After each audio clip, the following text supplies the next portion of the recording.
PRS के senior leader KTR Rama Rao ने तेलंगाना में कांग्रेस हुकूमत पर सख्त तनकीद करते हुए कहा कि खुश्क साली से मुतासिरा किसानों को फी एकड़ 25,000 रुपये का मुआवजा दिया जाए। एक प्रेस कॉन्फ्रेंस से खिताब करते हुए केटीआर ने कांग्रेस हुकूमत को नाअहल करार दिया और कहा कि रियासत में गोदावरी और कृष्णा नदियों में पानी मौजूद होने के बावजूद किसानों को फ़ायदा नहीं पहुंच रहा, जो हुकूमत की नाकामी का सबूत है।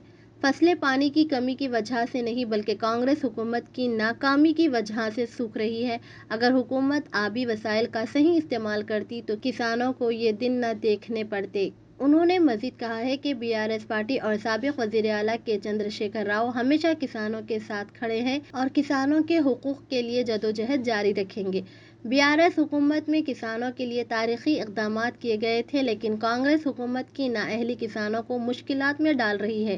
केटीआर ने कहा कि रियासत के मुख्तलिफ इलाकों में किसान मुआवजे का मुतालबा कर रहे हैं और हुकूमत से फौरी मदद की अपील कर रहे हैं। बीआरएस पार्टी ने किसानों के मसाइल को उजागर करने और हुकूमत पर दबाव डालने का ऐलान किया है ताकि उन्हें उनका हक मिल सके।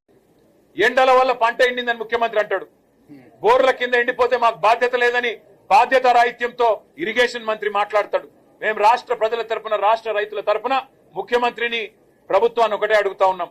ఇవాళ పంటలు ఎండినాయంటే దానికి మీ చాతగాంతనం కారణం, గోదావరిల నీళ్లుండి కృష్ణల నీళ్లుండి వాడుకోలేని తెలివి తక్కువతనం కారణం, చెరువులు నింపలేని తెలివి తక్కువతనం, పంప్ హౌజ్ను టైంకి స్టార్ట్ చేయలేని తెలివి తక్కువతనం, బరాజ్ ఏమన్నా చిన్న ప్రాబ్లం ఉంటే రిపేర్ చేసి నీళ్లు తీసుకోవాలనే సోయిలేనితనంతోనే ఈ ప్రభుత్వానికి ఇవాళ బాధ్యత మరిచింది.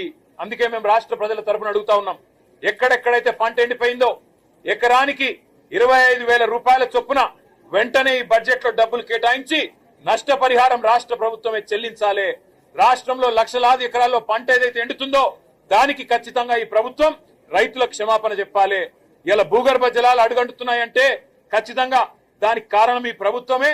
చెరువులు నింపకపోవడం, ఇష్టం వచ్చినట్టు చెక్ డ్యాములు నింపకపోవడం, ఇష్టం వచ్చినట్టు ఇసుక తోడుకోవడానికి, కేవలం ఇసుకతో దోపిడీ కాంగ్రెస్ నాయకుల జేబులు నింపడానికి మీరు చేసిన నిర్వాహకం అనే కారణం ఇవాళ గుర్తుపెట్టుకోవాలని కోరుతూ, రాష్ట్ర రైతాంగానికి కేసీఆర్ గారు ఉన్నారు, బీఆర్ఎస్ ఉన్నది, మేము భరోసాను ఇస్తూనే ఉంటాం, మీ తరఫున కొట్లాడుతూనే ఉంటాం.